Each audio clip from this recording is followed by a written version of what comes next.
Okay, so we're going to start by clicking create an account, and then we're going to go through and create an account. You just scroll up and then you just go ahead and put your information. So your name, your last name, the email address that you want to use, and please double check your email to make sure that you're using the proper email, because you don't want to sign up under an email and then you can't get into it later. So let's make sure we're using the email that we have access to. Also, phone number, make sure you have access to that phone number that you decide to put in. The information I'm putting here is just information I'm just randomly putting.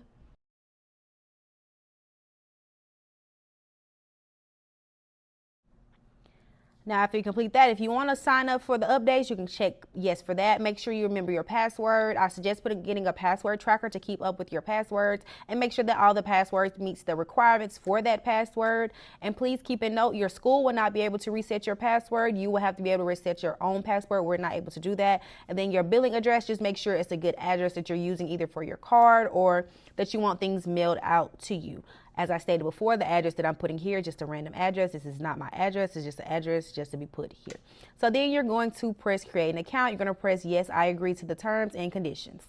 Now, this is very important. When you're going here, you're going to press organization type. If you are coming from a school, which is like a vocational school, whichever school you're coming from, then that is where you will pick school. If you're coming from an employer and your employer is doing this for you, that's where you would pick employee. If you are doing this just all for your experience, this is where you put that here as well. But please make sure that when you put this information in, that it's the correct information. So first we're going to type this, and you have school, training, employee, or registry individually. So we're going to press school.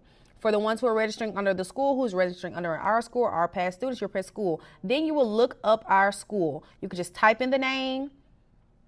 And once you type in all things medical, it will pull up. You click that, and then you just put your birthday. And then, yes, you do plan to get certified or not. That's really either one, but let's put yes, and then we'll put you to get certified.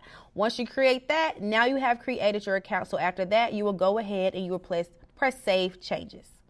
After you press save changes, it will confirm that you want to confirm that organization, which you should. Now you have a profile, and now let's go ahead and apply for an exam. So you're going to press apply for exam, and then you're going to pick the exam that you're applying for. Once you click that, it'll go down to attestation, basically saying that you will not steal the information, give the information away, that you will abide by all rules, etc., etc., etc. You just go down and you will read those rules, and then you'll go down to the bottom and press agree if you do agree with those.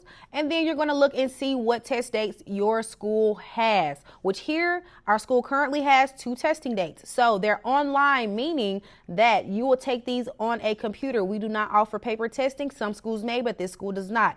And then you'll press that and press continue. From that moment, you would put in a few more pieces of information. Some of that is already put in there for you. You'll just go ahead and put your gender, your ethnicity, your birth date. Do you have a high school diploma? Yes or no. Your contact information, just in case NHA needs to reach out to you or send you anything. And then you'll put that phone number, which should already be there. And then you're going to press check out.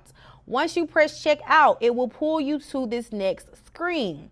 This next screen is where you know for a fact that you have signed up for this test day. You have to pay for it. I mean, this is where you pay for it. So you also, if you scroll up just a little bit, you have the option to add on a practice test, a study guide, or a practice test and study guide combination that is strictly from NHA. This will not be given from your school. This will come directly from NHA. So after that, you'll press proceed to checkout, and then you would check out.